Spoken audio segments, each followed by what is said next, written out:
সাকিবের পরিবার কেউই আমাকে মুসলিম ধর্মে কিভাবে ইউটিলাইজ করা হয় এটা আমাকে শেখায়নি। অবশেষে সাকিবের পরিবারের বিরুদ্ধে মুখ খুললেন অপু বিশ্বাস।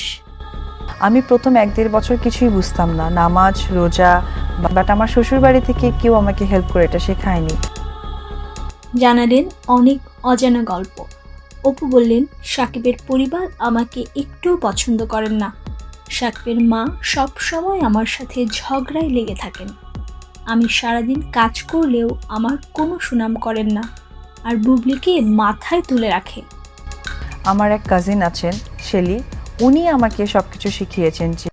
আমার এক কাজিন আছে শেলি, উনি আমাকে সব কিছু শিখিয়েছে যে এভাবে নামাজ পড়তে হয়, এটা ফজরের নামাজ, এটা নফল নামাজ।